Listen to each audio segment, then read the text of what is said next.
চাইলে অন্য মানুষ যতটুকু কাজ করতে পারে তার চেয়ে বেশি কাজ করতে পারে এবং ভালোভাবে করতে পারে। সো তাদের হার্টটাই ওই সমস্ত হার্টকে বলা হয় অ্যাথলেটিক হার্ট। বুঝতে পেরেছেন? এটা জাস্ট আমি এডিশনাল ইনফরমেশন দেওয়ার জন্য এটা বলেছি।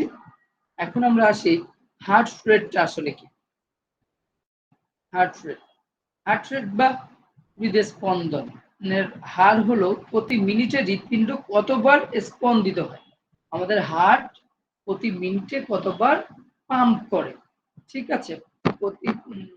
আমরা যে হার্ট রেট ক্যালকুলেট করি না, তো এটা প্রতি মিনিটে কতবার ক্যালকুলেট করে বা কতবার এটা পাম্প করে, এটা হচ্ছে হার্ট রেট, ঠিক আছে?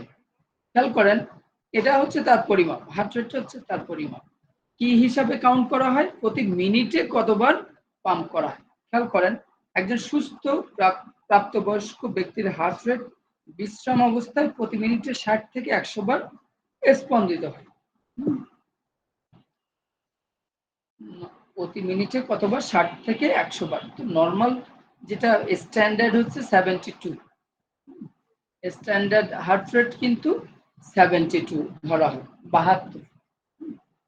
তো এটা যদি 60 থেকে 100-র মধ্যে থাকে এটাকেও স্ট্যান্ডার্ড ধরা হয়। তবে বেশিরভাগ ক্ষেত্রে দেখবেন স্ট্যান্ডার্ড হার্ট রেট হচ্ছে, নরমাল হার্ট রেট ধরা হয় 72 বা 72।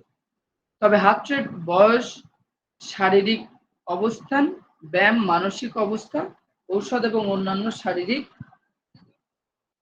অবস্থার উপর নির্ভর করে পরিবর্তিত হতে পারে।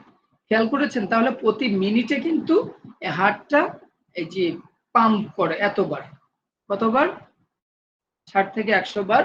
এখানে একটু বেশি দেওয়া আছে, বাট আপনারা একটা বিষয় জেনে রাখেন, স্ট্যান্ডার্ড হার্ট রেট মূলত বলা হয় যে 72 বা 72কেই ধরা হয়, ঠিক আছে? আপনারা শুনতে পাচ্ছেন আমার কথা? জি স্যার, শুনতে পাচ্ছি। ওকে, জি স্যার, কন্টিনিউ। হ্যাঁ, কিছু বললেন? না স্যার, ঠিক আছে, চালিয়ে যান। ওকে ওকে। ইদানিং একটু আমার ফোনে নেটওয়ার্কের ডিস্টার্ব দিচ্ছে, যেহেতু হটস্পট নিয়ে কাজ করি, তো এই নেটওয়ার্কের ডিস্টার্বের কারণে মনে হয় যে মাঝে মাঝে কানেকশন কেটে যায় কিনা, এই জন্য একটু ভয়ে আছে। যাই হোক, কোনো ব্যাপার না। খেয়াল করেন, বিশ্রাম অবস্থায় অর্থাৎ রেস্টের সময়, আমরা যখন রেস্ট করি স্বাভাবিক অবস্থায় থাকি। এখানে রেস্ট করা বলতে স্বাভাবিক অবস্থা বোঝাচ্ছে। নর্মাল হার্ট রেট যেটা, এটা থাকে 100 থেকে 60 থেকে 100 beat per minute, BPM, beat per minute, মানে প্রতি 1 মিনিটে 100 থেকে 60 থেকে 100 বার এটা হার্ট বিটটা হয়, ঠিক আছে? তো আগে যেটা বলেছি, নর্মাল হার্ট রেট কিন্তু স্ট্যান্ডার্ড সবচেয়ে ভালো অবস্থান হচ্ছে 72 বা 72। ওকে, খেয়াল করেন এক্সারসাইজের সময় হার্ট রেটটা কেমন থাকে। হার্ট রেট ডিউরিং এক্সারসাইজ ব্যক্তির বয়স এবং ফিটনেসের স্তরের উপর নির্ভর করে এই হার 100 থেকে 170 বিপিএম বা তারও বেশি হতে পারে। খেয়াল করেন, আমরা যদি এখন আপনি বসে বসে ক্লাস করছেন, আপনার নর্মাল হার্ট রেটটা নর্মাল আছে, বাট আপনি এখন যদি সিঁড়ি দিয়ে ওঠানামা করেন, আপনার হার্ট রেট কি সেম থাকবে? নিশ্চয়ই না। আপনি যদি এখন রানিং শুরু করেন, দৌড়ান, তাহলে কি হার্ট রেট সেম থাকবে? না। আপনি যদি খেলাধুলা করেন, হার্ট রেট সেম থাকবে না। তো যখনই কোনো অ্যাক্টিভিটিস করবেন, এক্সারসাইজ করবেন, দেখবেন ক্লান্তি চলে আসবে। তো ক্লান্তি চলে আসে এবং আমাদের হার্টটা বেশি বার কম্পিত হতে থাকে, ঠিক আছে? বেশি বিট হয় তখন। আর এই বিট ওই 100 থেকে 170 পর্যন্ত যেতে পারে। ইভেন অনেক সময় মানুষের উপর মানে ভ্যারি করতে পারে, এক একজনের ক্ষেত্রে এক এক রকম হতে পারে। তবে সেই ক্ষেত্রে 100-র বেশিও, 170-এর বেশিও যেতে পারে, ঠিক আছে? ওকে, খেয়াল করেন। নেক্সট, ব্লাড ভেসেল বা রক্তনালী। ব্লাড ভেসেল, ব্লাড ভেসেল বা রক্তনালী হলো এমন টিউব বা নালী যা রক্তকে শরীরের বিভিন্ন অংশ পরিবহন করে। আমাদের যে, আমরা যেটাকে নর্মালি মানে নাড়ি বলে থাকি, ঠিক আছে? আমরা অনেকে বলি না এই নাড়ি, নাড়ি দিয়ে রক্ত চলাচল করে এরকম। তো এটাকে অ্যাকচুয়াল বইয়ের ভাষায় বলা হয় রক্তনালী বা এই যে নালী। টিউব, যে শরীরের রক্ত সংবহন ব্যবস্থার একটি গুরুত্বপূর্ণ অংশ। আমাদের ব্লাড এক জায়গা থেকে অন্য জায়গাতে যায়, সে কিসের মাধ্যমে যায়? এই নির্দিষ্ট চ্যানেলগুলোর মাধ্যমে যায়, এই নির্দিষ্ট ভেসেলের মাধ্যমে যায়। ঠিক আছে, প্রধানত 3 ধরনের ব্লাড ভেসেল রয়েছে। ব্লাড ভেসেল 3 প্রকারের, একটা হচ্ছে আর্টারি, নাম্বার 2 ভেইন, আর নাম্বার 3 ক্যাপিলারি। ঠিক আছে, আমি এটা টাইপ অফ ব্লাড ভেসেল এটা আপনাদের সিলেবাসে নাই, বাট আমি এক্সট্রা দিয়েছি এখানে, যদি অনেক সময় আপনাদের জানার জন্য কাজে লাগতে পারে। ব্লাড ভেসেল নরমালি 3 ধরনের হয়, আর্টারি, ভেইন আর ক্যাপিলারি। আর্টারি হলো সেসব ব্লাড ভেসেল যা হৃদয় থেকে রক্তকে শরীরের বিভিন্ন অংশে নিয়ে যায়। এগুলো সাধারণত অক্সিজেন যুক্ত রক্ত বহন করে। যেসব ব্লাডের অক্সিজেন থাকে সেই টাইপের ব্লাড গুলোই আর্টারি, যে ভেইন, আর্টারি যে ভেসেল সেটা হচ্ছে বহন করে। ভেইন কি? ভেইন হলো ব্লাড ভেসেল যা শরীরের বিভিন্ন অংশ থেকে রক্তকে হৃদয়ে ফেরত নিয়ে আসে। আমাদের এটা অনেক সময় কি পাম্প করে, যখনই আমাদের ব্লাড পাম্প করে, প্রত্যেকটা কি হয়, এই যে চ্যানেলের মাধ্যমে রক্তগুলো সব জায়গাতে পৌঁছে যায়। আবার কিন্তু ওই ব্লাড আবার হার্টে আসে, আবার পাম্প করে, আবার সব জায়গাতে যায়। ঠিক আছে, ওই চ্যানেলের মধ্যে থেকে আবার এইগুলা হচ্ছে আসা যাওয়া করে, এই ব্লাডগুলা, ব্লাড সার্কুলেশন হয় যেটা আমরা বলি। এই ভেসেলগুলো সাধারণত অক্সিজেন বিহীন রক্ত বহন করে। যেগুলা ভেইন, এই ভেইনগুলা কি করে? অক্সিজেন বিহীন রক্ত বহন করে। আর অক্সিজেন যুক্ত রক্ত বহন করে কে? আর্টারি। আর্টারি ভেসেল যেটা, এটা হচ্ছে অক্সিজেন যুক্ত, আর ভেইন যেটা, এই ভেইন হচ্ছে অক্সিজেন বিহীন রক্ত বহন করে। ঠিক আছে, নেক্সট হচ্ছে ক্যাপিলারিস। ক্যাপিলারিস কি? ক্যাপিলারি হলো অত্যন্ত ছোট সরু ব্লাড ভেসেল যা আর্টারি এবং ভেইনের মধ্যে সংযোগ স্থাপন করে। ক্যাপিলারির মাধ্যমে টিস্যুর সাথে রক্তের গ্যাস ও পুষ্টি বিনিময় করে। দেখেন, আর্টারি আর ভেইন এই দুটার মধ্যে কানেক্টিভিটি তৈরি করে, দুইটার মধ্যে কানেকশন বিল্ড করে হচ্ছে ক্যাপিলারি। এইগুলা নরমালি ছোট ও সরু ব্লাড ভেসেল। ঠিক আছে, ব্লাড ভেসেলগুলো শরীরের রক্ত সঞ্চালন এবং পুষ্টি, অক্সিজেন এবং অন্যান্য গুরুত্বপূর্ণ উপাদানের সরবরাহে গুরুত্বপূর্ণ ভূমিকা পালন করে। তাহলে আমরা ব্লাড ভেসেলটা জানলাম। এখন খেয়াল করেন নেক্সট, ফাংশন অফ ব্লাড, খুব ইম্পর্টেন্ট। রক্তের কাজ কি আসলে? রক্তের কাজ কি? Function of blood. ব্লাডের বিভিন্ন গুরুত্বপূর্ণ ফাংশন রয়েছে। প্রধান ফাংশনগুলো নিম্নরূপ, খেয়াল করেন। গ্যাস পরিবহন, রক্ত অক্সিজেনকে ফুসফুস থেকে শরীরের কোষগুলোতে এবং কার্বন ডাই অক্সাইডকে কোষগুলোকে থেকে ফুসফুসে নিয়ে আসে। অক্সিজেনকে কোথায় নিয়ে যায়? ফুসফুস থেকে শরীরের যে সেলগুলো আছে, আমাদের ফুসফুস থেকে শরীরের সেলে নিয়ে আসে। আর কার্বন ডাই অক্সাইডকে ওই যে কোষ থেকে কার্বন ডাই অক্সাইডকে ফুসফুসে নিয়ে আসে, আর ফুসফুসের সাহায্যে কার্বন ডাই অক্সাইড রিলিজ করি আমরা। বুঝতে পেরেছেন? আমরা যখনই অক্সিজেন ইনহেল করি, আমরা যখন অক্সিজেন ইনটেক করি, অক্সিজেন নেই, ধরুন নিঃশ্বাস নিলাম, এটা ফুসফুসের সাহায্যে কোথায় যায়? শরীরের বিভিন্ন সেলগুলোতে পৌঁছে যায়। আর যখন আমরা কার্বন ডাই অক্সাইড রিলিজ করি, এই রিলিজ করার সময় ফুসফুসের মাধ্যমে কোথায় যায়? ওই কোষগুলো থেকে ফুসফুসে চলে আসে, ফুসফুস থেকে বাইরে চলে আসে। এর মাধ্যমে শরীরের কোষগুলো প্রয়োজনীয় অক্সিজেন পায় এবং কার্বন ডাই অক্সাইড নিষ্কাশন করে। পুষ্টি সরবরাহ, রক্ত কি করে? খাদ্য থেকে পাওয়া পুষ্টি উপাদানগুলো যেমন গ্লুকোজ, অ্যামিনো অ্যাসিড এবং ফ্যাটি অ্যাসিড শরীরের বিভিন্ন কোষে পৌঁছে দেয়, যা কোষের শক্তি এবং মেটাবলিজমের জন্য প্রয়োজন। পুষ্টি যেটা আমাদের রক্ত, খাদ্য থেকে তো আমরা পুষ্টিগুলা পাই। ঠিক আছে, খাদ্য থেকে পাই। সেই glucose, amino acid, fatty acid শরীরের বিভিন্ন কোষে, বিভিন্ন সেলগুলোতে পৌঁছে দেয় এবং কোষকে কি করে? পাওয়ার বিল্ড করে। এবং এটাকে বিভিন্ন কাজের জন্য এটাকে প্রস্তুত করা হয়। ঠিক আছে, এবং মেটাবলিজমের জন্য প্রয়োজন। বর্জ্য অপসারণ। রক্ত শরীরের কোষ থেকে উৎপন্ন বর্জ্য পদার্থ যেমন ইউরিয়া এবং ল্যাকটিক অ্যাসিড কিডনি, লিভার এবং ফুসফুসের মাধ্যমে বের করে দেয়। কিডনি, লিভার, ফুসফুসের মাধ্যমে ইউরিয়া এবং ল্যাকটিক অ্যাসিড বের করে দেয়। শরীরের বিভিন্ন কোষ থেকে যে বর্জ্যগুলো উৎপন্ন হয়, ঠিক আছে, আমরা তো অনেক খাবার দাবার খাই, তো আমাদের শরীরের মধ্যেও কিন্তু বর্জ্য উৎপাদন হয়। তো এগুলা ইউরিয়া এবং ল্যাকটিক অ্যাসিড কিডনি, লিভার এবং ফুসফুসের মাধ্যমে বের করে দেয়। ঠিক আছে, খেয়াল করেন হরমোন পরিবহন। রক্ত হরমোনকে অন্তঃক্ষরা গ্রন্থি থেকে শরীরের বিভিন্ন অংশে পৌঁছে দেয়, যা বিভিন্ন শরীরবৃত্তীয় প্রক্রিয়াকে নিয়ন্ত্রণ করে। আমরা জানি যে রক্ত হরমোনকে এই যে অন্তঃক্ষরা গ্রন্থি থেকে শরীরের বিভিন্ন অংশে পৌঁছে দেয়। হরমোন কিন্তু ব্লাডের মাধ্যমে ট্রান্সফার হতে থাকে এক জায়গা থেকে আর এক জায়গায়। এটা একটা প্রসেস।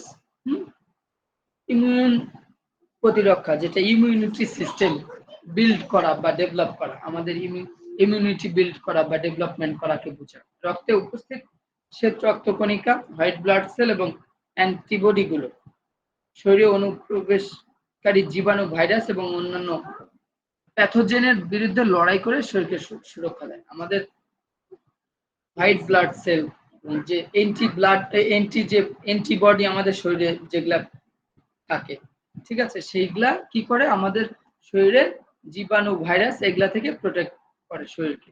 ঠিক আছে, শরীরের তাপমাত্রা নিয়ন্ত্রণ,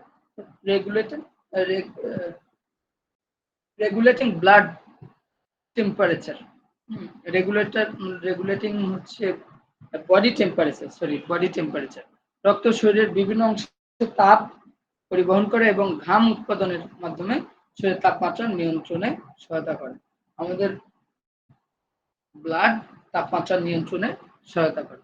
জমাট বাঁধা, আমরা জানি রক্তে আমরা তো ওই যে প্লাটিলেট করেছি, তো ওই প্লাটিলেটের কারণে রক্ত জমাট বাঁধতে প্লাটিলেট কিন্তু সাহায্য করে। ঠিক আছে, রক্তে প্লাটিলেটের এবং ক্লটিং ফ্যাক্টরগুলোর মাধ্যমে ক্ষত স্থানে রক্তের জমাট বাঁধা নিশ্চিত করে, যা অতিরিক্ত রক্তপাত রোধ করে। যখনই আমাদের কোনো জায়গাতে কেটে যায়, প্লাটিলেটের সাহায্যে এই জায়গাগুলোতে রক্ত জমাট বাঁধতে সাহায্য করে। রক্তের এইসব ফাংশন শরীরের সঠিক কার্যক্রম বজায় রাখতে এবং সুস্থতা নিশ্চিত করতে সহায়ক। নেক্সট খেয়াল করুন কম্পোজিশন অফ ব্লাড বা রক্তের গঠন। ব্লাড কম্পোজিশন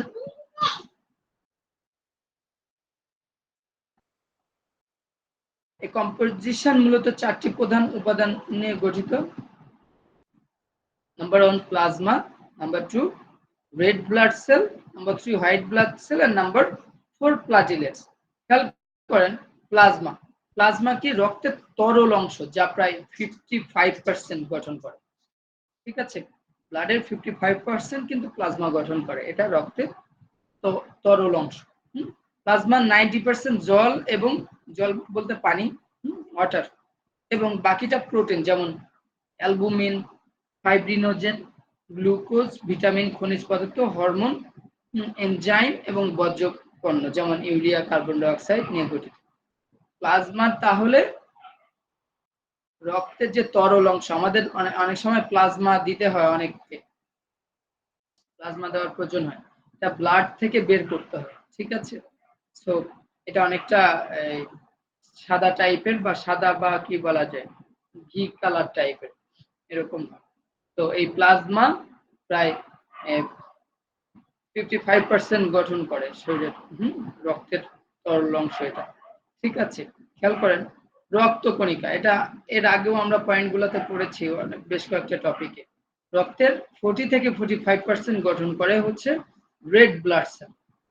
হিমোগ্লোবিন প্রোটিন ধারণ করে, যা অক্সিজেন পরিবহনের জন্য দায়ী। রক্তকে লাল রং দেয়। এই রেড ব্লাড সেল হচ্ছে ব্লাডকে লাল, ব্লাডের যে কালার রেড, এই কালারটাকে, এটা হচ্ছে রেড ব্লাড সেলের কালার। হোয়াইট ব্লাড সেল রক্তে 1% এর চেয়ে কম গঠন করে। রক্তের যে টোটাল প্রসেস, এটার 55% প্লাজমা গঠন করে, 40 থেকে 45% রেড ব্লাড সেল, আর 1% চেয়ে কম গঠন করা হচ্ছে হোয়াইট ব্লাড সেল। ইমিউন সিস্টেমের অংশ হিসেবে কাজ করে, সংক্রমণ এবং রোগ প্রতিরোধে ভূমিকা রাখে। বিভিন্ন ধরনের সাদা রক্তকণিকা রয়েছে, যেমন নিউট্রোফিল, লিম্ফোসাইট, মনোসাইট, ইউসিনোফিল এবং বেসোফিল। এইগুলো হচ্ছে বিভিন্ন এই ধরনের সাদা রক্তকণিকার মধ্যে এই টাইপের রক্তকণিকাগুলো থেকে থাকে। তো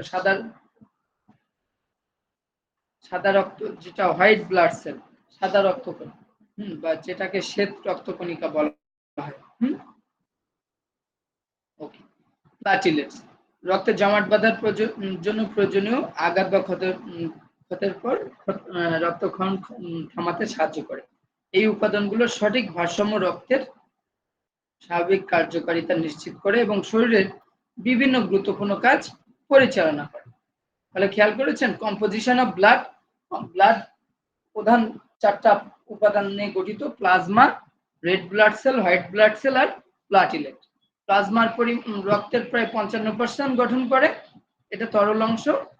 রেড ব্লাড সেল প্রায় 40 থেকে 45% গঠন করে, হোয়াইট ব্লাড সেল 1%-এর চেয়েও কম গঠন করে, আর প্লাটিলেট রক্তকে জমাট বাঁধতে সাহায্য করে ক্ষত স্থানগুলো। ঠিক আছে, নেক্সট আসেন ব্লাড প্রেশার। ব্লাড প্রেশারটা কি? রক্তের চাপ। ব্লাড প্রেশার হলো রক্তের চাপ বা হৃৎপিণ্ডের সঞ্চালনের সময় রক্তনালী দেয়ালগুলির উপর প্রয়োগিত হয়। ঠিক আছে, এটি সাধারণত দুটি মান দ্বারা পরিমাপ করা হয়। আমরা প্রেশার মাপি না, ব্লাড প্রেশার রক্তের চাপটাকে কি পর্যায়ে আছে সেটা মাপার জন্য এটা আমরা ওই যে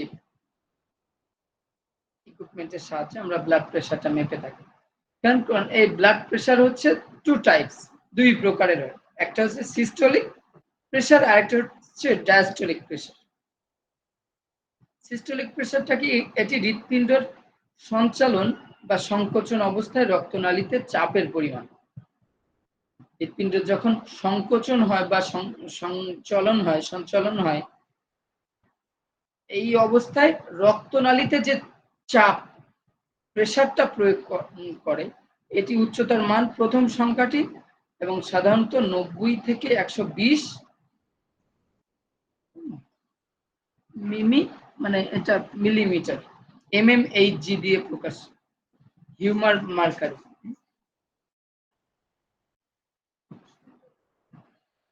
বুঝতে পেরেছেন? সিস্টোলিক প্রেশারটা, এই যে প্রেশারটা, ব্লাডের প্রেশারগুলো মাপা হয় mmHg দিয়ে। ঠিক আছে, তো মিমি হিউমার মার্কারি এটার হচ্ছে ফুল মিনিং। ঠিক আছে, খেয়াল করেন সিস্টোলিক প্রেশারটা, তাহলে সিস্টোলিক প্রেশারটা বলে আমরা যেটা টপটা ধরি, আমাদের প্রেশার, ব্লাড প্রেশার যদি 80 থেকে 120 থাকে, 120 যেটা, ওটা হচ্ছে সিস্টোলিক। আর ডায়াস্টোলিক কোনটা? নিচেরটা। ঠিক আছে, উপরের প্রেশার, উপরের যে টেম্পারেচার, উপরের যে মাপ, উপরের যে চাপ, সেটাকে হচ্ছে সিস্টোলিক, আর ডায়াস্টোলিক হচ্ছে নিচের চাপটি। খেয়াল করেন, হৃৎপিণ্ডের বিশ্রাম বা শিথিল অবস্থায় রক্তনালীতে চাপের পরিমাণ। আগেরটা যখন ব্লাড, একটা হচ্ছে নর্মাল অবস্থায় আর একটা যখন সঞ্চালন হয়। সঞ্চালনটা কিভাবে হয় খেয়াল করেছেন? যখন আমাদের হাতে ব্লাড প্রেশার মাপার জন্য ওই মেশিনের একটা অংশ হাতে পরানো হয় এবং সেটা আস্তে আস্তে আমাদের মাসেলটাকে টাইট করে ধরে এই চাপ প্রয়োগ করে মাসেলের উপরে। এই চাপের মাধ্যমে কিন্তু তারা যে সর্বোচ্চ যে মান বের করে। ঠিক আছে, এবং আর ওইটা যখনই আস্তে আস্তে করে দেখবেন যে ওই ভলিউম মতো একটা থাকে, আস্তে আস্তে করে যখন রিলিজ করে প্রেশারটা রিলিজ করলে একটা পর্যায়ে আসে, আর ওই নর্মাল পর্যায়ে এসে আর একটা বিট দেয়। তো এই নিচের যে বিট, নিচের যে মান, এটা হচ্ছে 60 থেকে 80 পর্যন্ত থাকে। উদাহরণস্বরূপ 120/80 mmHg, এটি সাধারণ এবং স্বাস্থ্যকর ব্লাড প্রেশার। ঠিক আছে, তাহলে উপরেরটা হচ্ছে সিস্টোলিক আর নিচেরটা কি এই 120 হচ্ছে সিস্টোলিক প্রেসার আর 80 হচ্ছে ডায়াস্টোলিক প্রেসার। এখন খেয়াল করেন বডি টেম্পারেচার, আমাদের নর্মাল মানুষের বডি টেম্পারেচার কেমন থাকে, বডি টেম্পারেচারটা আসলে কেমন হয় খেয়াল করেন। মানুষ শরীরের সাধারণ স্বাভাবিক তাপমাত্রা হলো 36.5 সেন্টিগ্রেড থেকে 37.5 সেন্টিগ্রেড, যা 97.7 ডিগ্রি ফারেনহাইট থেকে 99.5 ডিগ্রি ফারেনহাইট পর্যন্ত, ঠিক আছে, এর মধ্যে থাকে। এই তাপমাত্রা কিছুটা পরিবর্তিত হতে পারে ব্যক্তিভেদে এবং পরিবেশের অবস্থার উপর ভিত্তি করে। জ্বরের সময় আমাদের কেমন থাকে দেখেন 38 ডিগ্রি সেন্টিগ্রেড বা 100.4 ফারেনহাইট বা তার বেশি হয়। আমরা আমাদের শরীরে 99 টেম্পারেচার আসলেও কিন্তু আমরা জ্বর ফিল করি, ঠিক আছে, তবে সেটি জ্বর হিসাবে বিবেচিত হয়। 100.4 ফারেনহাইট যদি হয় বা তার বেশি তখন এটাকে জ্বর কাউন্ট করা হয়। বাট আমরা যখনই একটু 99 চলে আসে তখনই আমরা জ্বর ফিল করি। হাইপোথার্মিয়া অর্থাৎ এটা টেম্পারেচারটা লো টেম্পারেচারটা বোঝায় যখন শরীরের তাপমাত্রা 35 ডিগ্রি সেন্টিগ্রেড অর্থাৎ 95 ডিগ্রি ফারেনহাইট বা তার নিচে নেমে আসে, 95 এর নিচে চলে আসে, তখন সেটিকে হাইপোথার্মিয়া বলা হয়, যা খুবই বিপজ্জনক হতে পারে। শরীর অনেক সময় শীতল হয়ে যায়, দেখবেন শীতকালে এটা বেশি ফিল হতে পারে। অনেকে অসুস্থতার কারণে এমন ভাবে হাত পা ঠান্ডা হয়ে গিয়েছে যে তার টেম্পারেচার নর্মাল টেম্পারেচার চেয়েও অনেক কমে গিয়েছে, সো এটাকে হাইপোথার্মিয়া বলা হয়। শরীরের তাপমাত্রা পরিমাপের জন্য সাধারণত থার্মোমিটার ব্যবহার করা হয়, যা মুখ, কানে বা আন্ডার আর্ম অথবা রেকটাল পদ্ধতিতে মাপা যায়, ঠিক আছে। আমাদের যে বডি টেম্পারেচার মাপার জন্য থার্মোমিটার দিয়ে যদি আমরা মাপি তাহলে আমরা এক্সাক্ট টেম্পারেচারটা পেয়ে থাকি। টেম্পারেচার অনেক সময় ভিন্ন হতে পারে। ধরেন আপনি এসি রুমে গিয়েছেন, আপনার বডি টেম্পারেচার একরকম থাকে। আপনি নর্মাল এসি থেকে বাইরে আসছেন তখন বডি টেম্পারেচার আর এক রকম থাকে। আবার অ্যাডাপ্টেড হয়ে যাওয়ার পরে বডি টেম্পারেচার আর এক রকম থাকে। তো এটা হচ্ছে বডি টেম্পারেচার। স্যার এখন রেকটাল পদ্ধতিটা কি? এটা হচ্ছে আমরা যেমনটা থার্মোমিটার যেটা নিই, ঠিক আছে। হ্যালো, শুনতে পাচ্ছেন? স্যার কথাটা বুঝতে পারিনি, কেটে গেছিল, নেটের সমস্যা ছিল মনে হয়। তো আবার বলেন কাইন্ডলি। আমার কথা শুনতে পাচ্ছেন? জি স্যার, এখন শুনতে পাচ্ছি।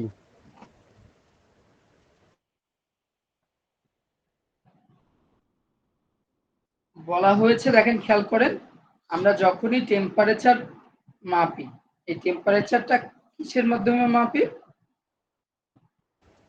থার্মোমিটারের মাধ্যমে।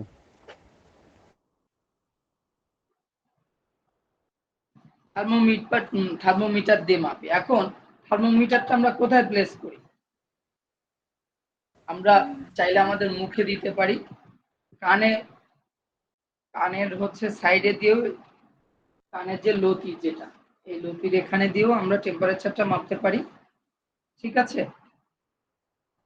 আন্ডার আর্মেও আমরা মাপতে পারি এটাকে। এছাড়া এই যে এটা বলা হয়েছে রেকটাল পদ্ধতি, রেকটাল পদ্ধতিটা জানতে চেয়েছেন? জি স্যার।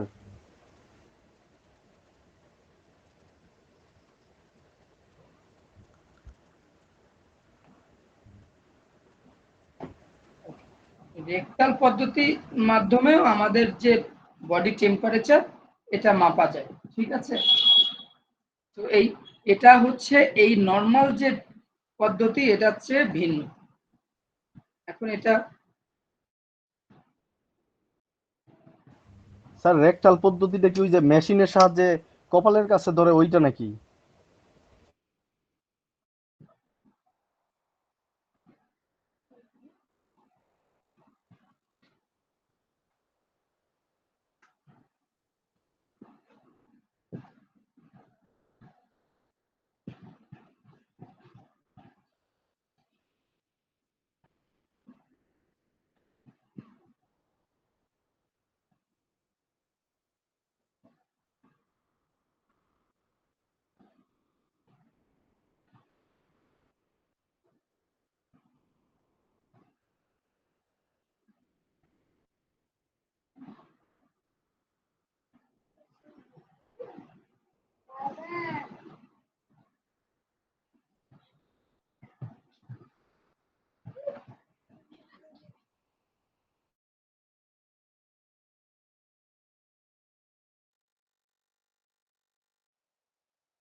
হ্যালো, জি স্যার, শুনতে পাচ্ছি।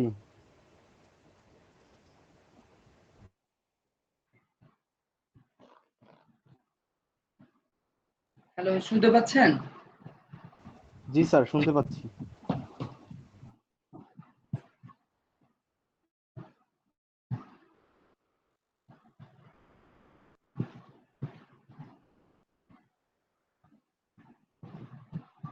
হ্যালো, শুনতে পাচ্ছেন? আমার কথা সবাই শুনতে পাচ্ছেন? শুনতে পারতেছি স্যার। স্যার ওকে, ওকে। ঠিক আছে। খেয়াল করেন আমরা যে জ্বরের যে আমরা টেম্পারেচার তো নরমালি থার্মোমিটার দিয়ে মাপি, এটা বিভিন্ন জায়গাতে দিয়ে মাপি, তাই না?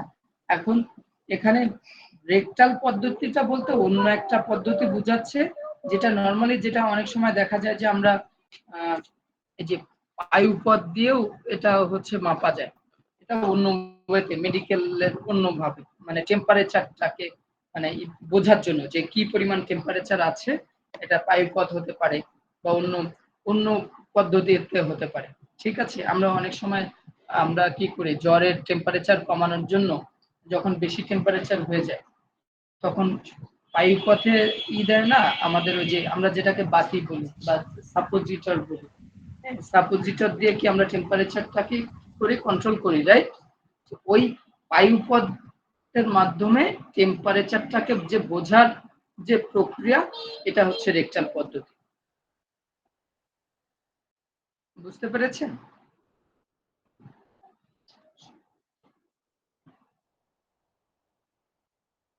হ্যালো, শুনতে পাচ্ছেন? জি স্যার, শুনতে পাচ্ছি।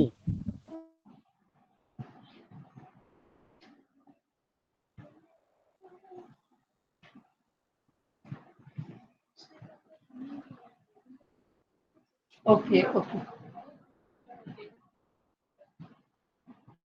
নরমালি রেকটাল পদ্ধতিটা আমরা হচ্ছে তো নরমাল মানুষ আমরা ব্যবহার করতে পারি না। এটা ডাক্তার ডাক্তার বা চিকিৎসকরা এটা ভালো বুঝতে পারে, তারা এই পদ্ধতিটা ব্যবহার করে থাকেন অনেক ক্ষেত্রে। ঠিক আছে?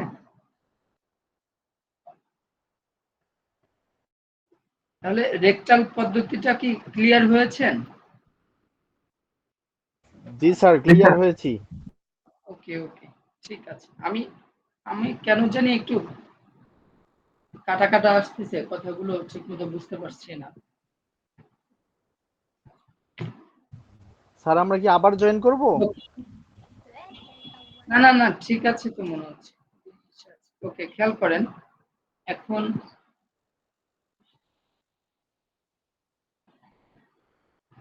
আমার স্ক্রিন দেখতে পাচ্ছেন না? জি স্যার, দেখতে পাচ্ছি। ওকে, ওকে।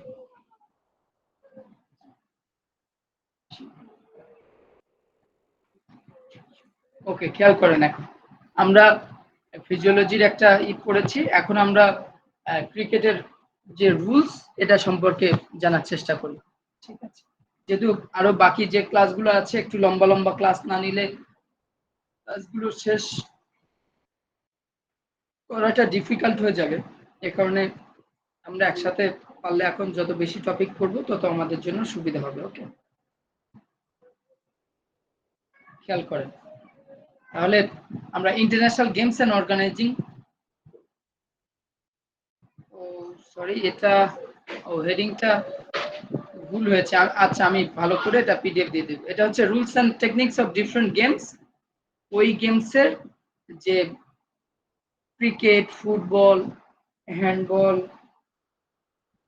স্যার, ব্যাডমিন্টন, ব্যাডমিন্টন, সুইমিং, এই যে সুইমিং। গেমগুলো রয়েছে আমরা অলমোস্ট শেষ করে ফেলেছি। সুইমিংটা আর হচ্ছে ক্রিকেটটা বাকি। তো আমরা ক্রিকেটের কিছু নিয়ম কানুন আজকে আমরা জানার ট্রাই করব। ক্রিকেটের মোট আইন হচ্ছে স্যার, এটা 42। এটা কি প্র্যাকটিক্যাল হবে না ক্লাসটা? প্র্যাকটিক্যালি আমরা প্র্যাকটিক্যাল গুলো দেখব, কিন্তু আইনগুলো জানলে আমাদের প্র্যাকটিক্যাল জি করতে স্যার, সুবিধা হবে। প্র্যাকটিক্যাল তো জি স্যার। টেকনিকের বিষয় আলাদা, কিন্তু নিয়ম কানুন তো আবার আলাদা। বুঝতে পেরেছেন? রুলস রেগুলেশন একরকম, আর প্র্যাকটিক্যাল যে পার্ট, খেলার ধরন, কৌশল, বিভিন্ন টেকনিক, সেইগুলা হচ্ছে ভিন্ন। কিন্তু এটা আজকে আমরা জাস্ট আইনগুলো এট এ গ্লান্স একটু দেখার ট্রাই করব। ঠিক আছে? বুঝতে পারছেন? জি স্যার, শুনতে পাচ্ছি।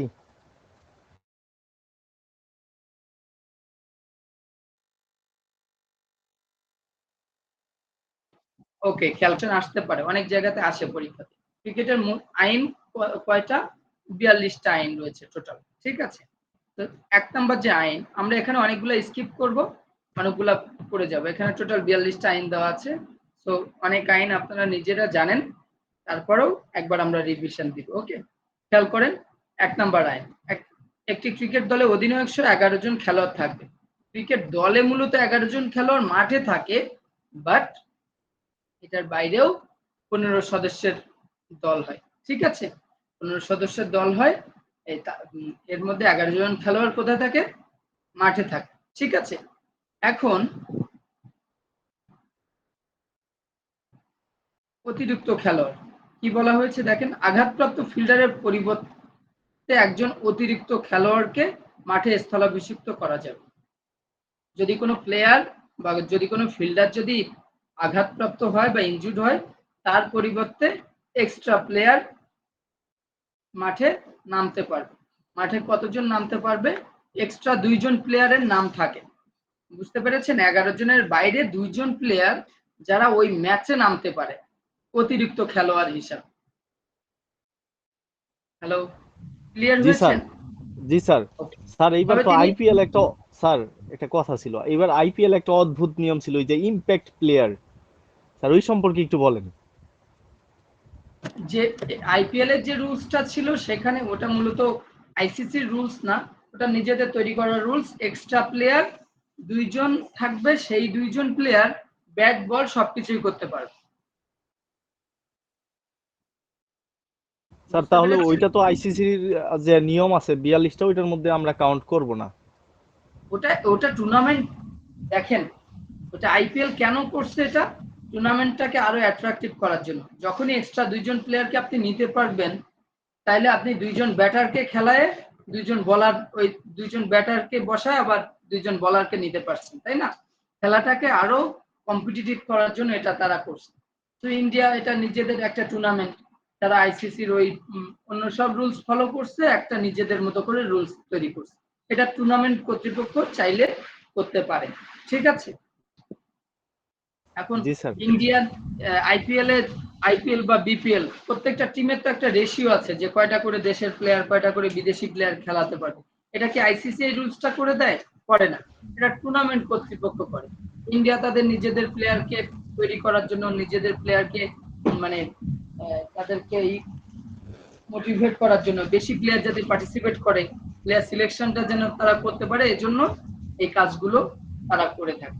বেশি প্লেয়ার নিজেদের খেলায় আর ফরেন প্লেয়ার কম খেলায়, ঠিক আছে। সো অতিরিক্ত খেলোয়াড়, আইসিসির যে রুলস, তারা কি করতে পারবে?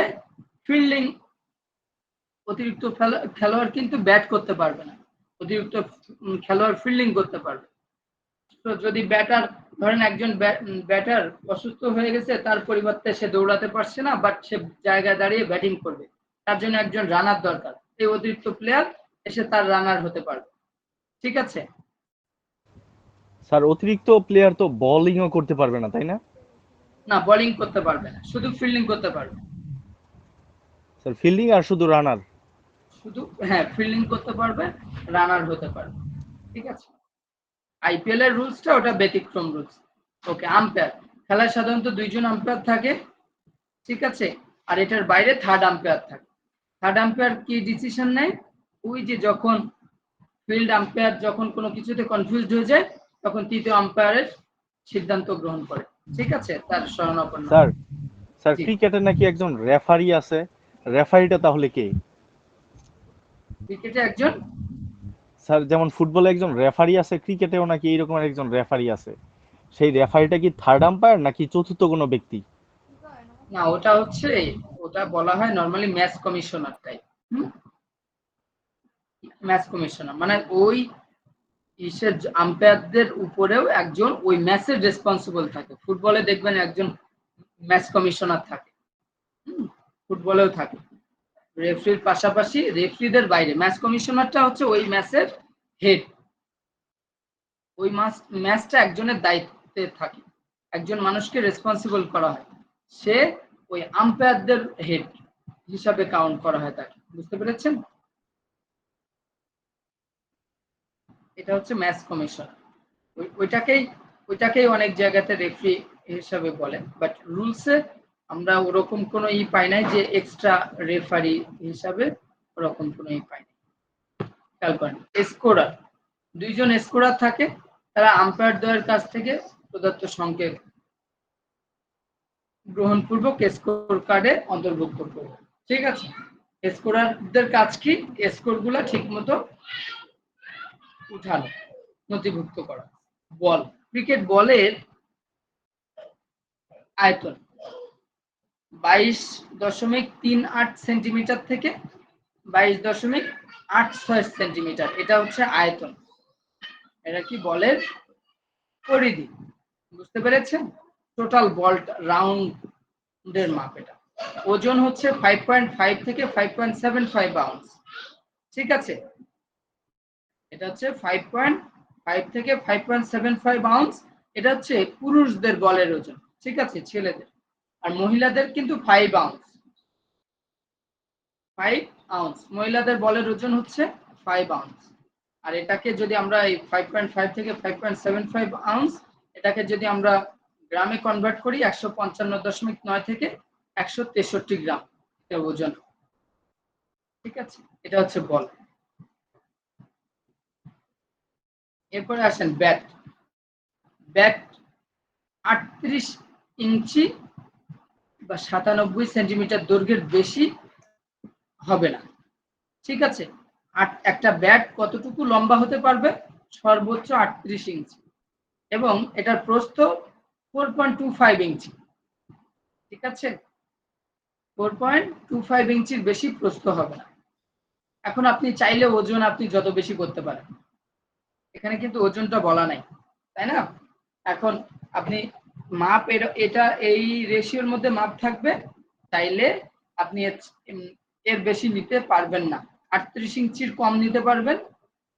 এই যে 4.25 ইঞ্চির যদি এর চেয়েও যদি একটু কম চিকন হয় তাও সমস্যা নাই, বাট এর চেয়ে বেশি হবে না, এর চেয়ে বেশি হবে না। ঠিক আছে, আর এটা কিসের তৈরি হবে? কাঠের তৈরি হবে। এটাতে কোনো লোহার পাত বা ওই টাইপের কোনো কিছু থাকবে না।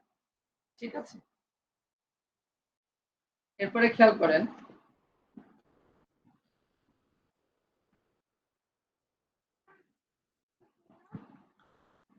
পিচ। পিচের যে মাপ, শুনতে পাচ্ছেন আপনারা? হ্যালো? জি স্যার, শুনতে পাচ্ছি। স্যার, ব্যাট কোন কাঠ দিয়ে বানানো হয়? এটা ওই যে উইলো কাঠ, এটা এগুলা বেশিরভাগই ইংল্যান্ডেই পাওয়া যায়। আমাদের দেশের কাঠ দিয়ে আসলে ব্যাট তৈরি করা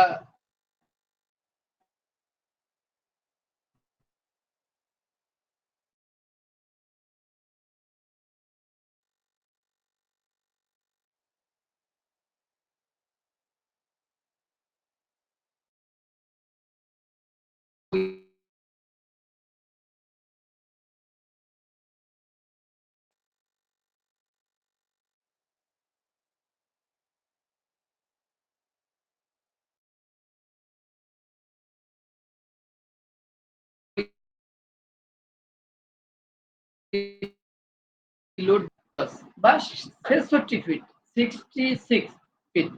ঠিক আছে, 22 গজ। পিচের দৈর্ঘ্য হচ্ছে 22 গজ, আর প্রস্থ হচ্ছে 10 ফিট। ঠিক আছে, 10 ফিট হচ্ছে প্রস্থ, তবে মার্কিং থাকে 8 ফিট 8 ইঞ্চি। খেয়াল করেন, পিচের যে দৈর্ঘ্য, এটা কত গজ? স্যার 22 গজ। 22 গজ বা 66 ফিট, 66 ফিট। ঠিক আছে, আর এটার প্রস্থ থাকে হচ্ছে কত ফিট বললাম? 10 ফিট। 10 ফিট। কিন্তু মার্কিং করা থাকে 8 ফিট 8 ইঞ্চি। ঠিক আছে, মার্কিং করা থাকে, লাইন দেওয়া থাকে। পিচের যে একটা মাপ থাকে না, পিচের ওয়াইডের লাইন থাকে না, দেখেছেন মাপগুলা? খেয়াল করেছেন? জি স্যার। ওয়াইডের মাপ থাকে, পিচটা তো একটা মার্ক করা থাকে। স্যার, মূল পিচ থেকে দুই পাশেই ওয়াইডের মাপটা একটু ছোট থাকে, দুই পিচের লাইন থেকে। হ্যাঁ, ওয়াইডের মাপটা তো ছোট থাকে, কিন্তু ওয়াইডের কথা বলছি না, পিচের ওয়াইডের কথা বলছি। ঠিক আছে, পিচটা কিন্তু মার্কিং করা থাকে 4 সাইড দিয়ে, তাই না? সেটার কথা বলছি। জি হচ্ছে স্যার। 10 ফিট থাকে, কিন্তু মার্কিং থাকে 8 ফিট। পিচের যে জায়গাটা থাকে 10 ফিট, কিন্তু ওই মার্ক করা জায়গাটা থাকে 8 ফিট 8 ইঞ্চি। ঠিক আছে, খেয়াল করেন। পরে ভাই আসছে গজ একটা ঋতু থেকে একটা তো কথা ছিল। বুঝতে পারিনি আপনার কথা, আবার বলেন। স্যার 22 গজ, হ্যাঁ 22 গজ, মানে এক স্টাম্প থেকে আরেক স্টাম্প, মানে দুই পাশের স্টাম্পের দূরত্ব 22 গজ, এভাবে মনে হয় স্যার। হ্যাঁ, এক স্ট্যাম্প থেকে আর এক স্ট্যাম্পের দূরত্ব হচ্ছে 22 গজ। ওকে স্যার, ওকে। ওকে, খেয়াল করেন উইকেট। অধিকাংশ সময় উইকেট দুটি সেটের একটি হিসাবে 3টি স্ট্যাম্প ও 2টি বেল ক্রিকেট পিচের শেষ যে প্রান্ত সীমায় রাখা হয়। খেয়াল করেন 2টা সেট, একটা হচ্ছে এক এক সেটে 3টা করে স্ট্যাম্প থাকে আর 2টা করে কি থাকে, বেল থাকে। তো দুই পাশে 2 সেট উইকেট রাখা হয়, দুই পাশে 2 সেট উইকেট রাখা হয়। সো এই যে স্ট্যাম্পগুলা, এই স্ট্যাম্পগুলা এটার যে হাইট, এটা 28 ইঞ্চি। আর যে বেল থাকে, সেই বেলের হাইট কত, হাফ ইঞ্চি থাকবে। বেলের উচ্চতা, বেল কিন্তু লম্বাটা বলা হয়নি, উচ্চতাটা হাফ ইঞ্চি থাকে। ঠিক আছে, স্ট্যাম্পের কাঠের যে এই যে বলা হয়েছে স্ট্যাম্প, এটা 71 সেন্টিমিটার বা 28 ইঞ্চি। স্ট্যাম্পগুলো ব্যাটিং ক্রিজের সমান দ্রুত বজায় রেখে স্থাপন করতে হবে। প্রস্থে অবস্থান হবে 9 ইঞ্চি। এই 3টা স্ট্যাম্প মিলে, 3টা স্ট্যাম্প যদি আপনি পাশাপাশি মাটিতে প্লেস করেন, তাহলে এটার ওয়াইড হবে কত, 9 ইঞ্চি। বুঝতে পেরেছেন? এটা হচ্ছে স্ট্যান্ডার্ড। হ্যালো, জি স্যার। আবারও বলছি, স্ট্যাম্পটার হাইট হচ্ছে 28 ইঞ্চি আর এটার বেলের হাইট হচ্ছে হাফ ইঞ্চি। ঠিক আছে, এই জন্য ওই স্ট্যাম্প 3টা যখন পাশাপাশি আপনি প্লেস করবেন বা মাটিতে গেড়ে রাখবেন, ওই মাটিতে প্লেস পুঁতে রাখবেন, এই স্ট্যাম্পটা আড়াআড়ি হবে 9 ইঞ্চির বেশি না। ঠিক আছে, 9 ইঞ্চি হবে, তাহলে এটা স্ট্যান্ডার্ড হবে।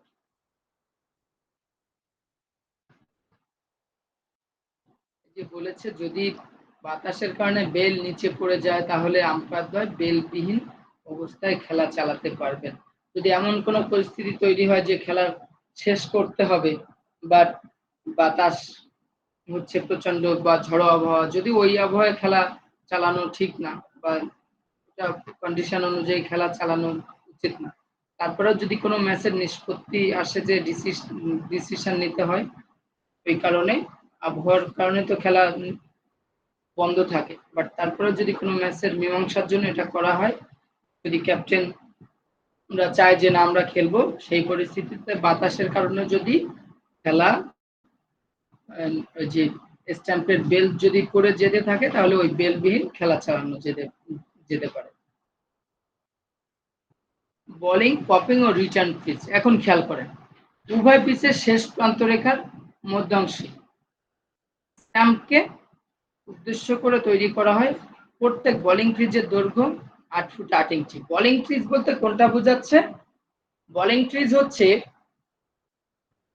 আপনার স্ট্যাম্পের দুই পাশের যে জায়গাটা, মানে পিচের যে আড়াআড়ি যে জায়গা, পিচের প্রস্থ 8 ফিট 8 ইঞ্চি বলেছিলাম না, 8 ফুট 8 ইঞ্চি, ওইটা হচ্ছে বোলিং ক্রিজ। বুঝতে পেরেছেন? স্ট্যাম্প বাদে বাকি যে জায়গাটা আমরা বল করি দুই সাইড থেকে, রাউন্ড দ্য উইকেট বল করি অথবা ওভার দ্য উইকেট বল করে থাকি, তো ওই যে পাশ দিয়েই বল করে না কেন, এই দুইটা পাশ মিলেই হচ্ছে 8 ফিট 8 ইঞ্চি। তাহলে এক পাশে থাকে কত, এটা 4 ফিট 4 ইঞ্চি করে থাকে। বুঝতে পেরেছেন? এক পাশে 4 ফিট 4 ইঞ্চি, আবার অন্য পাশেও 4 ফিট 4 ইঞ্চি। এটা হচ্ছে স্যার টোটাল। এটা স্যার এটা স্ট্যাম্প সহজে একটা বক্স থাকে, ওইটার মাপ, তাই না? স্ট্যাম্প থেকে দুই পাশে যে বক্স থাকে না, জি স্যার।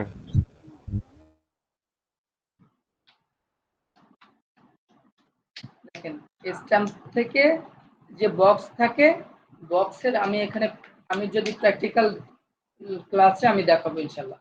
বক্স হলে বলিং ক্রিজ হচ্ছে আপনার বলিং ক্রিজের যে প্রস্থ, এটা হচ্ছে 4 ফিট 4 ইঞ্চি স্ট্যাম্পের এক সাইডে, রাইট সাইডে ধরেন, আবার লেফট সাইডেও 4 ফিট 4 ইঞ্চি, টোটাল 8 ফিট 8 ইঞ্চি। ঠিক আছে, এখন এটা সামনেও কতটা থাকে, সামনেও এটা হচ্ছে সামনের দিকেও 4 ফিট 4 ইঞ্চি থাকে, বুঝতে পেরেছেন? সামনেও 4 ফিট 4 ইঞ্চি, সাইডেও 4 ফিট 4 ইঞ্চি থাকে। আর সামনের যে লাইনটা, যেটাতে নো দিই আমরা নরমালি, নো বল কাউন্ট করি, লাইনটাকে ক্রস করলে ওই লাইনটার নাম হচ্ছে পপিং ক্রিজ। পপিং ক্রিজটা কি জন্য ব্যবহার হয়? যখন রান নেওয়ার প্রয়োজন হয় তখন ওই পপিং ক্রিজের মধ্যে ব্যাট রাখতে হয়। ঠিক আছে, আবার বোলিং এর সময় ওই পপিং ক্রিজের মধ্যে থেকে বল করতে হয়। কোনোভাবে যদি পপিং ক্রিজ পার হয়ে পা পড়ে যায় বোলিং এর সময়, তাহলে এটা নো বল হিসাবে কাউন্ট হয়। ওটা সামনেরটা পপিং ক্রিজ, যেটা পেছনেরটা থাকে এটা বোলিং ক্রিজ, আর যেটা সাইডে থাকে পিসের সাইডে, এটার নাম হচ্ছে রিটার্ন ক্রিজ। ওই সাইডের যে লাইন, ওই লাইনটা ক্রস করে বল করা যায় না। ঠিক আছে, তবে পেছনের যে লাইন, স্টাম্প বরাবর যে পেছনের লাইনটা থাকে, এই লাইনে পা পড়লে বা ওই লাইনের পেছন থেকেও যদি কেউ বল করে, তাও কোনো সমস্যা হয় না, সেটা নো বল হবে না। বুঝতে পেরেছেন?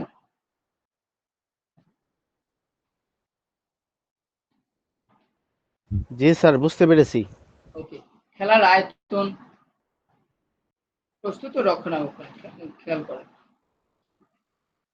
সচরাচর পিচে বল ফেললে বল বাউন্স নিবে। বলের এই আচরণের অধিকাংশ পিচের অবস্থার উপর ব্যাপকভাবে নির্ভরশীল। এ প্রেক্ষিতে পিচের ব্যবস্থাপনার জন্য বিস্তারিত নিয়ম রয়েছে। এই আইনে কিভাবে পিচ প্রস্তুত করতে হবে, হ্যাঁ, রক্ষণাবেক্ষণ এবং সংক্রান্ত বিষয়ে আলোচনা করা হয়েছে। মানে ব্যাপার হচ্ছে পিচটা কিভাবে তৈরি করতে হবে, প্রপার রুলস রেগুলেশন মেনটেন করে। এটা পিচ কিউরেটরদের মূলত কাজ। আর পিচটাকে কিভাবে রক্ষণাবেক্ষণ করতে হবে, হ্যাঁ, এটা প্রপার রুলস রেগুলেশন রয়েছে, সেটা মেনটেন করে কাজ করতে হবে। ধরুন একটা ইনিংস শেষ হলো, আপনারা ব্যাটিং করেছেন, পরের ইনিংসের জন্য আমি আবার পিচটাকে নতুন করে করছি, এটা হবে না।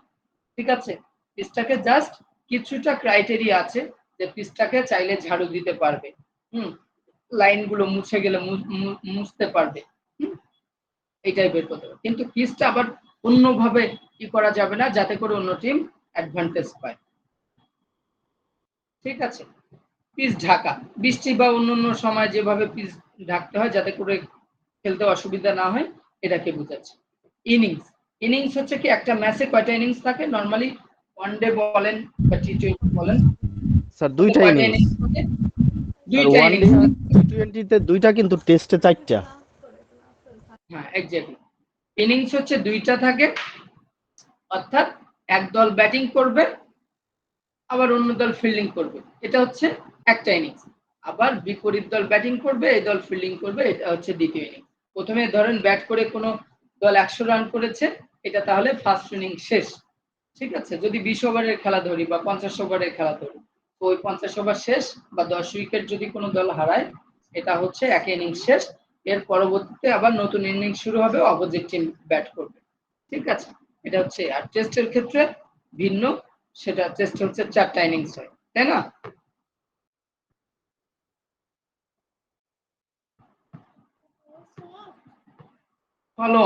ফলোয়ানটা নরমালি কিসে পড়ে? এটা হচ্ছে আমাদের টেস্টেই এটা অ্যাপ্লাই হয়। ঠিক আছে, হ্যাঁ, ফলোয়ানটা টেস্টে অ্যাপ্লাই হয় কিভাবে?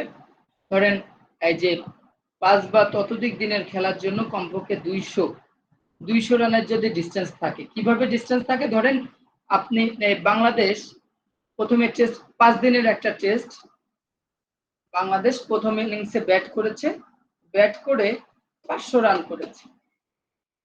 এখন ইন্ডিয়া ব্যাট বাংলাদেশ ব্যাট করার পরে ইন্ডিয়া ব্যাট করেছে, ইন্ডিয়া ব্যাট করে রান করেছে 300 রান। তাহলে এই যে বাংলাদেশের সাথে যে 200 রানের ডিস্টেন্স, এটা হচ্ছে ফলো অন। বুঝতে পেরেছেন? হ্যালো। জি স্যার বুঝতে পেরেছি। বা 4 দিনের খেলার জন্য 150 রান, যদি এটা 4 দিনের ম্যাচ হয় তাহলে 150 রানের ডিস্টেন্স হলে কি হবে, যদি সেকেন্ড ইনিংসে যারা ব্যাট করবে তারা যদি কম রান করে 150 100 এরকম, 2 দিনের ম্যাচ হলে 100 বা একদিনের যদি টেস্ট হয় সেই ক্ষেত্রে 75 রানের পার্থক্য থাকতে হবে। বুঝতে পেরেছেন? এক ইনিংসে এই পার্থক্যটা থাকলে এটা তারা ফলো অনে করছে, অর্থাৎ ওই টিম যেহেতু কম রান করেছে, এরপরে ধরেন ইন্ডিয়া 200 রান কম করেছে, 300 রান করেছে, আর বাংলাদেশ করেছে 500 রান। প্রথমে ব্যাট করে 500 রান, ইন্ডিয়া করেছে 300 রান, তাহলে ইন্ডিয়া তো 200 রান করেছে। এন্ড বাংলাদেশ যদি আবার ব্যাটিং করে, ব্যাটিং করলে তাদের রান, বাংলাদেশ ব্যাটিং যদি করে, ব্যাটিং করে একটা পর্যায়ে রান শেষ করে আবার যদি ইন্ডিয়াকে ব্যাটিং এর সুযোগ দিতে হবে। ব্যাটিং এর সুযোগ দিলে যেটা হবে, ইন্ডিয়াকে ব্যাটিং এর সুযোগ দিলে ইন্ডিয়া যদি কোনোভাবে আউট নাও হয়, সব উইকেট যদি না যায় বা শেষ পর্যন্ত খেলতে পারে, তাহলে ম্যাচ ড্র। বুঝতে পেরেছেন? রান উঠুক আর না উঠুক। বাট বাংলাদেশ যদি ইন্ডিয়াকে আবার ব্যাট করতে দেয় আর বাংলাদেশ যদি শেষে ব্যাট করে, সেই ক্ষেত্রে দেখা যাবে যে ইন্ডিয়াকে আবার ওই রান কভার করতে হবে। ওই যে 200 রান কম আছে, এই 200 রান তাদেরকে আবার তুলতে হবে, তুলে তাদেরকে লিড দিতে হবে। আমার কথা বুঝতে পেরেছেন? যারা ক্রিকেটটা খেলেন বা অভ্যস্ত তারা হয়তো বা বুঝতে পেরেছেন এই ফলোনের ব্যাপারটা। ঠিক আছে? বা কোনো এই ফলোনের ব্যাপারে যদি ক্লিয়ার না হন তাহলে জিজ্ঞাসা করতে পারেন।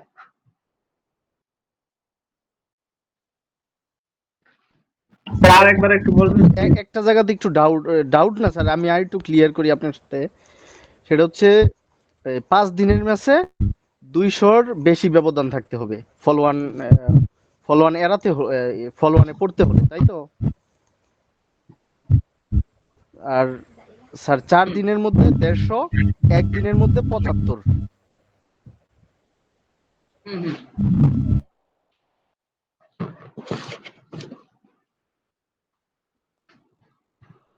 হ্যালো।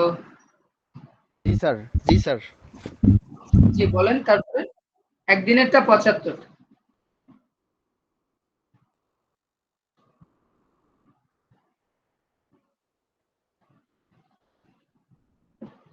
একদিনেরটা 75, তারপরে কিছু বললেন? জি না স্যার। ওকে, আবারও বলছি, দেখেন ফলোঅনের ব্যাপারটা হচ্ছে, কোনো একটা টেস্ট ম্যাচে এটা হয়, কোনো একটা দল ধরেন আগে ব্যাট করে 300 রান করছে, 300 রান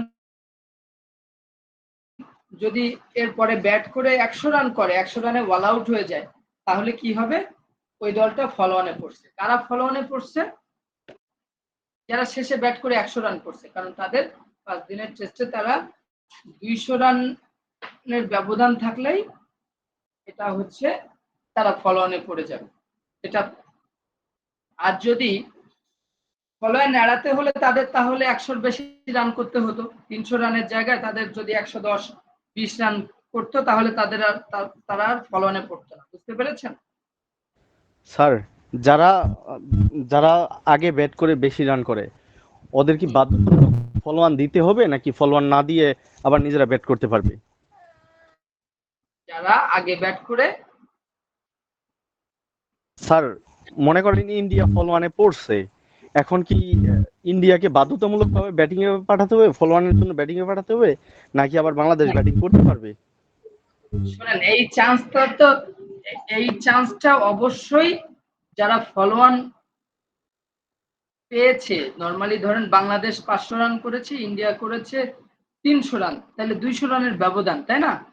এবার বাংলাদেশ যদি ইন্ডিয়াকে চায় যে তারা ব্যাট করবে, বাংলাদেশ যদি চায় নিজেরা ব্যাট করতে পারবে, কিন্তু নিজেরা ব্যাট করলে ডিসঅ্যাডভান্টেজ কোনটা? কারণ ইন্ডিয়া তারপরে খেলে যদি টিকে থাকে, ম্যাচটা ড্র হয়ে যাবে। বাট বাংলাদেশ যদি ইন্ডিয়াকে ব্যাট করতে দেয়, তাহলে যেটা ঘটবে, ইন্ডিয়াকে আগে ওই 200 রান কভার করতে হবে, তারপরে লিড দিতে হবে। তো 200 রানের পরে দেখা যাচ্ছে ইন্ডিয়া রান তোলার পরে তাদের রান কাউন্ট হবে, বুঝতে পেরেছেন? তো তখন বাংলাদেশের জয়ের সম্ভাবনা থাকবে না। 200-র পরে ধরেন আরো 200 রান করলো, তাহলে টোটাল রান করলো 400। ওই 400 রান করলে ইন্ডিয়ার রান কাউন্ট হবে 200। তো ওই 200 রান যখন কাউন্ট হবে বাংলাদেশ ইজিলি 200 রান তুলতে পারবে। আর যদি নাও তুলতে পারে, শেষ পর্যন্ত টিকে থাকে, তাহলে কি হবে? ওই ম্যাচ ড্র, আর রান তুলতে পারলে জয়। তাহলে জয়ের চান্সটা তো সবাই নিতে চায়, তাই না? জি স্যার। এটাই।